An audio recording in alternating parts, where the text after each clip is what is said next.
All right, so here I am at the seaport base, and all I could say is that was pretty awesome.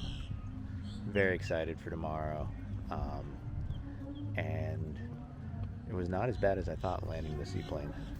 Hey everybody, I'm back. It's been quite a bit of a delay since I've posted last, and that's mainly the fault of the US Postal Service. So I had gone to Florida to learn to fly float planes, and I took a whole bunch of video, and they lost my video camera when I shipped it back home. Now you were asking me, why did I ship it back home? Well, I forgot it at the house I was staying at, had to have somebody mail it to me.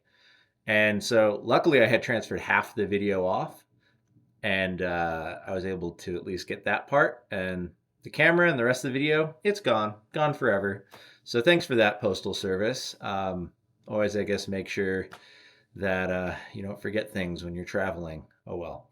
So with that in mind, I had an awesome time learning to fly float planes, and I wanted to share with people how Microsoft Flight Simulator compares to real life float plane rating training. So basically, I went out and had 3-4 hours of ground school, followed up by a whole, I don't know, another 5 to 7 hours of actual flight training. And it was awesome. It was super cool to be able to go land on the water like a duck. And you can always take off into the wind and land into the wind, assuming the body of water is big enough. Overall, super cool. Kind of want to float plane now. Can't really afford one, but still, I kind of have the bug. So with that in mind, I wanted to go into Microsoft Flight Simulator and see how my experience in Microsoft Flight Simulator compares to the real world experience. And that'll give you an idea of whether or not then it's good enough as a training tool, maybe either in emergency scenarios or just practice before you actually go out and take your check ride. Because it's a real check ride with a flight examiner. You could fail it. You paid them, however much money. I don't know if it's 800 or 900 or 1,000 or however many dollars, and you don't want to fail. So we're going to go and test out Microsoft Flight Simulator for single engine seaplanes and see how it holds up. Let's get into it. But before we get into Microsoft Flight Simulator, let's drive in Florida all the way to Tavares, go to the Seaplane City, and look at that beautiful seaport that they've got there. They've got a sweet FBO called the Prop Shop. This was my flight instructor building, and this was the beautiful bird that I got to fly. It was amazing. So we filled it up, and now let's get in the air. All right, we are looking good. Stick all the way back. Okay.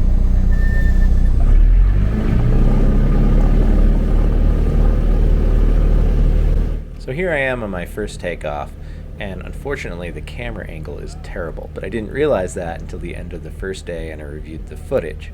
So the second day I had the camera much higher, but then the post office lost that footage. Oh well. Either way, you can see my airspeed starting to get up, and I'm basically on plane, and then right there I take off and it's super smooth.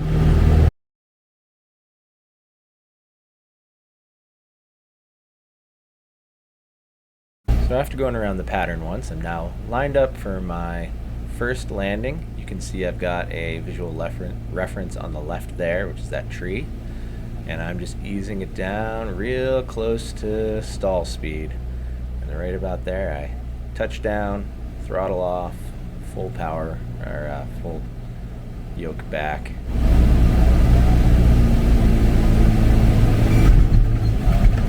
And it's a little rough than you think, but it's really short. Here's another landing. Eventually I got much better at them, but this was my first day, and overall it was intense. There was a lot going on.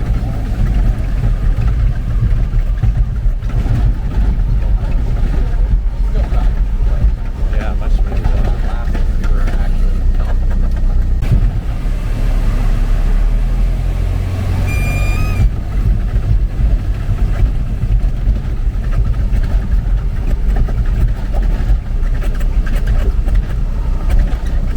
After some landings, it was time for a high-speed step taxi.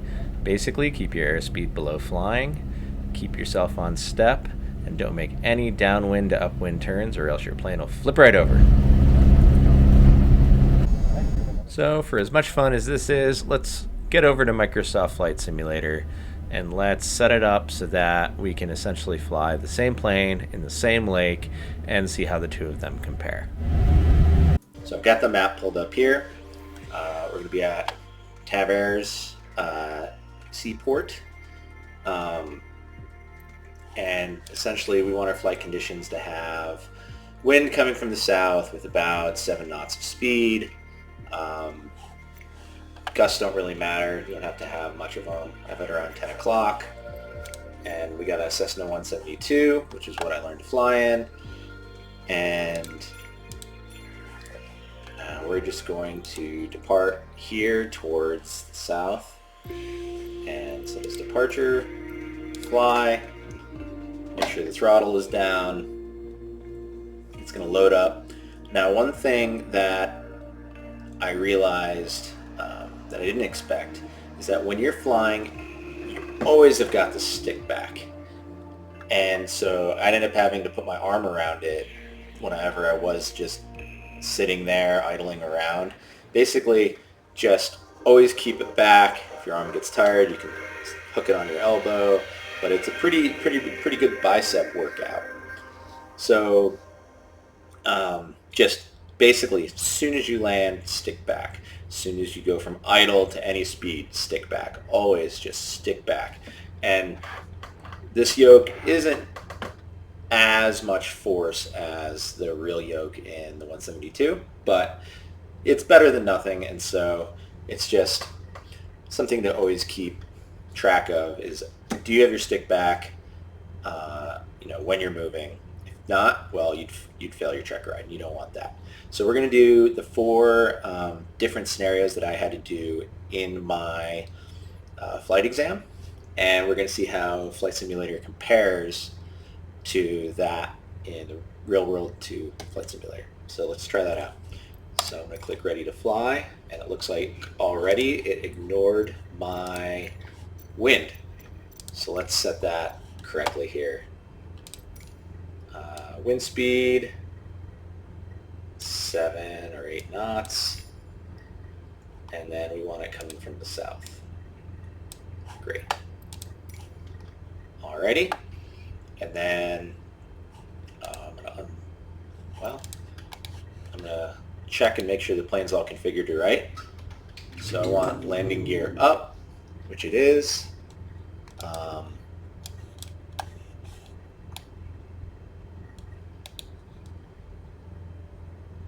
And this is a pump. We don't need to worry about that. And let's see here. We're going to want to trim it slightly forward. So we're going to do that now. Let's see here. We'll go through the checklist actually. Fuel, both mixture rich, which it's on. Flaps 20 degrees. Okay. Carb heat is off, area clear, rudder's up, trim, set, stick back. And I had the stick back the whole time. Alrighty. So let's get back now to our normal view position, and we'll unpause it. And we'll get pointed south. Right now we're to the east. And essentially, once we're ready to go, we're going to hit some full throttle. You're going to have to get some right rudder in there to keep yourself from processing to the left. And basically you're going to go up on a first step, and then you're going to be on plane, and you want to basically hold it there until you get about 50, 55 knots. And then right around there is where you're going to want to start to pull off slowly. And you want to do it ever so slowly so you don't sink back down. And then essentially once you've got a climb established, you can slowly let out 1 notch of flaps. And then you can continue to climb out at a slow rate. And eventually let out your 2nd notch of flaps. Now, if you're going to be, constantly doing patterns on the water, you can, do one notch of flaps immediately, and then the next notch of flaps as you turn crosswind. It's up to you. But either way, some things to look at since it's windy. So if you look down, you'll see the waves are going perpendicular. That means you are going either into the wind or against the wind. The waves will be perpendicular to the direction of the wind. And then if you want to know the actual direction, for example, we know it's going south, so the waves are going left or right to where we're going south. You can look and maybe there's some wind streaks. I don't see any in particular right now, maybe a little bit to the right, which would be south, but either way, wind streaks are another way to identify direction. You'll get those around 7 knots, 5 to 7 knots, and then you'll get white caps at 10 knots. Now, one thing that you'll learn is that you can tell direction of the wind by looking at the upwind side of the lake is sheltered, typically, and it will be calmer and less wavy than the downwind side of the lake. So wherever all of the waves are waviest, you can assume that that is downwind, and wherever it looks kind of more glassy and smooth is upwind. And of course, like a nice solid tree line will really help you have a smoother section.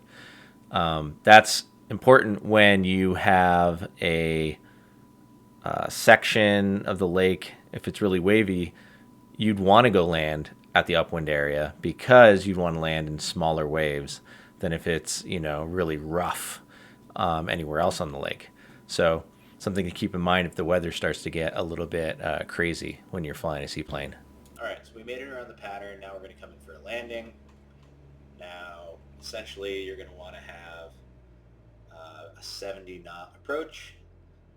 You're going to put your first notch of flaps in once you're in the wide arc, and you're going to want to come in right over the trees.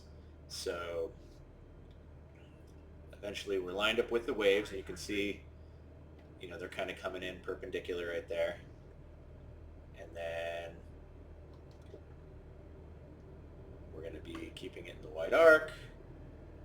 We've got 2 notches of flaps.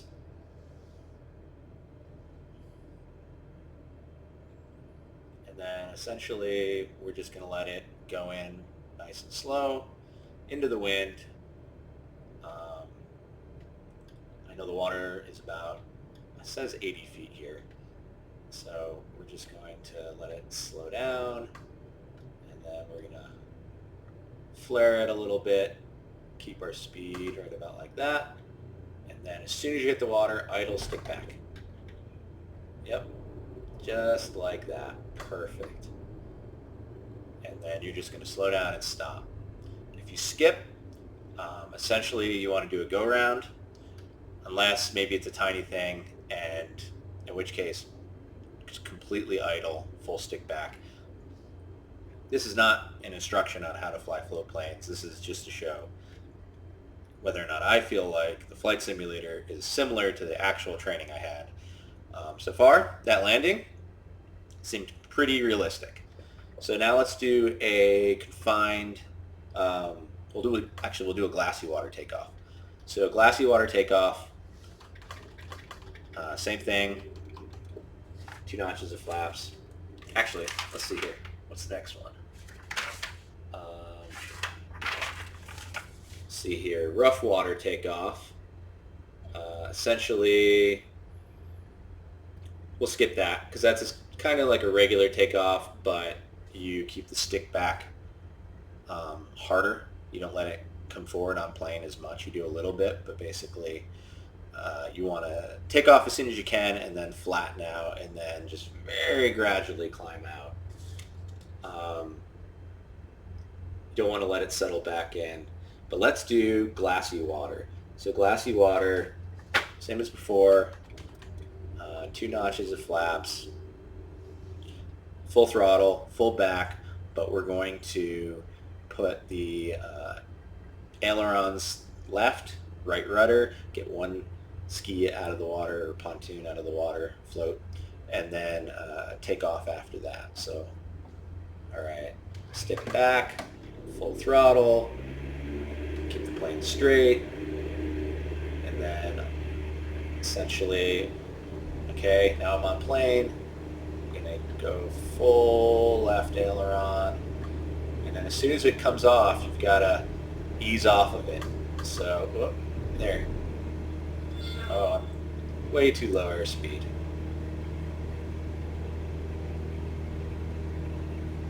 Did it. Wasn't quite great. Alright, so we don't want to crash into the shore, so we'll just turn this into a confined takeoff, where essentially you're going to continue turning to the left. It's always to the left. And as you continue to climb around, you're going to go around a full 360 degrees, and then you can take out one notch of flaps, and then when you hit full 360, you can take out the last notch. But essentially, you just want to climb real slow until you've gone around a full 180 or 360. So we are going to do a glassy water landing. Essentially, we want to find a last visual reference. So that's something along the shoreline parallel with where we're going. And then we are going to essentially set it up to where we're about 200 feet before it. We're in a descent. We go to idle. We kick the plane back into a proper sort of angle for landing. And then we increase our throttle to 1900 RPM. And we just slowly go and land at between 1 and 200 feet per minute descent rate. And the key is to not change your angle of attack, because in true glassy water conditions, you cannot tell the altitude you are above the water. You only have that last visual reference, which is about 200 feet away when you start to see it. And that's when you again, kick the plane into a landing position, and then you're going to continue to land after that. So we're going to spin around, get to something, get to our last visual reference on approach, which with how I'm flying, that's going to be exactly what's in front of us now. But we are going to want to essentially, oh, it's not actually that. It's going to be this, what we see right here. So I'm going to actually start bringing the plane down now. And then we'll spin around, and then we'll do that sort of landing approach right before it. And again, you're going to want to be very gentle on the throttle. You cannot really adjust your pitch. If you're adjusting your pitch, because you actually flare, they'll fail you. That's interesting. This road goes straight into the water. 500. All right, so let's arrest our descent.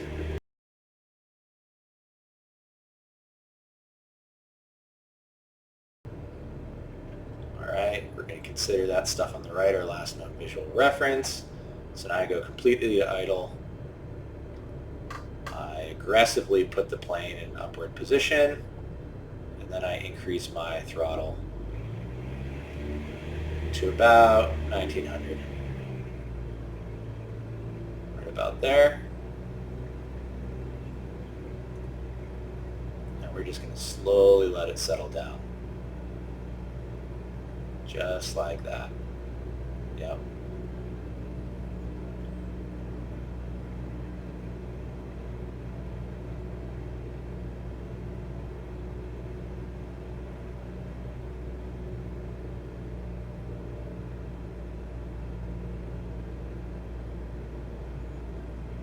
And it can take forever. It can take a minute. The key is not to change your pitch. See how I'm just holding it constant, 150.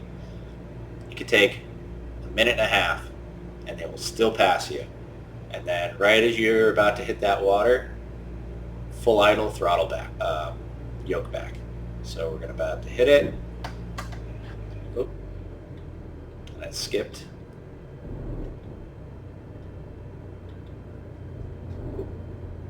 Throttle back, yoke back, just like that.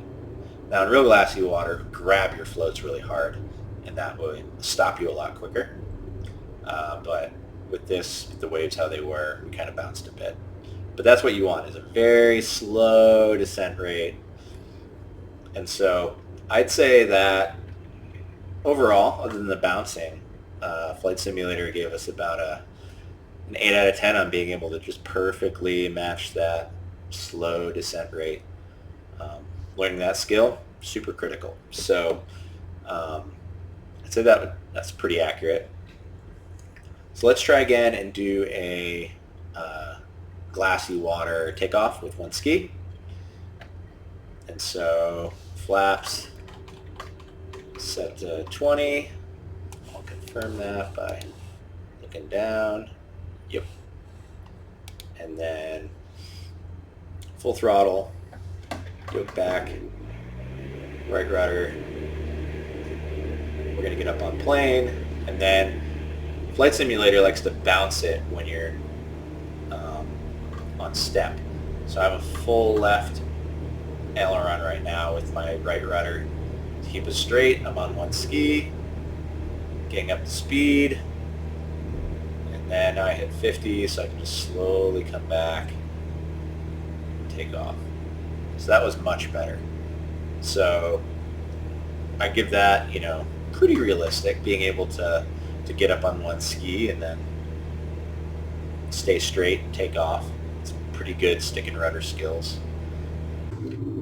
All right, so we're going to do a glassy water takeoff because now I got to set the glassy water.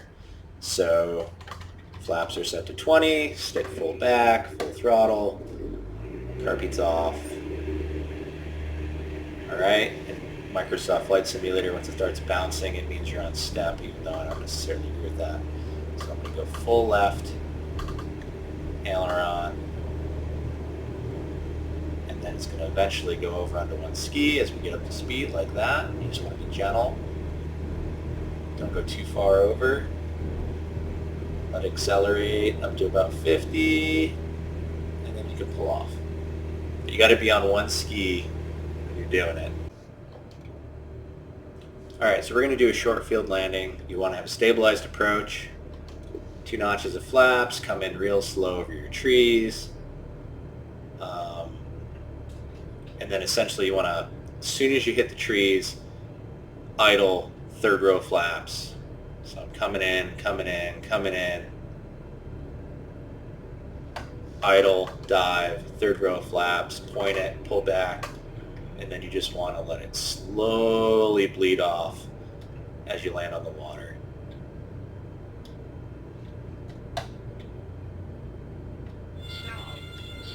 Keep it from stalling. Yep. And then full stick back. If you need to add a little power, you can, but essentially you're trying to land at as short a distance as possible with some speed. It was really hard for me to see how high up I was because of the glassy water. So that's why you got to be really careful when it's smooth, because you really have a hard time getting depth perception. Luckily, I knew the water level was about 80 feet here, but still something you want to be worried about. Overall, I would say I was pretty pleased with how it turned out. I would definitely use Microsoft Flight Simulator with VR goggles instead of just looking at it on the screen. If you have that option, it'll definitely give you more depth perception. But if you're trying to do emergency scenarios, if you're trying to practice, any of the scenarios, whether it's short field takeoff or landing, I guess you could call it small pond, but either way, glassy water, regular or confined area takeoff or landings. I think all those scenarios will definitely help you get much more proficient. And you got to get used to the little quirk, like I said earlier, about how, it's not going to be as pronounced where you're holding back on the yoke initially and it really gives you a vertical view and then comes back of, you're going to have one rise and then a second rise, and then you're going to kind of level out. The second rise isn't really as pronounced in Flight Simulator. It's really more one rise, and then it just starts getting really, really shaky. And I don't know if that's because the model's overpowered or what. But either way, still, once it starts getting really shaky, then you can ease off on the yoke until you get up to 50 knots, 55 knots, however much, and then slowly take off. And that's all very, very similar. So in terms of procedurally, nothing should change. I would say it's a lot easier to fly in real life. And that's not a bad thing. If you can master it in Microsoft Flight Simulator, then you shouldn't have as much of an issue when you go to actually take a course. But 100%, nothing replaces a actual CFI and getting your SES, and you have to do that no matter what. So I definitely suggest find an awesome place like I did in Traverse, Florida, or wherever you can find a seaplane base of operations or somebody instructing, and go try it out. It's super cool. Alrighty, I hope you enjoyed that, and I'll see you guys next time. Thanks.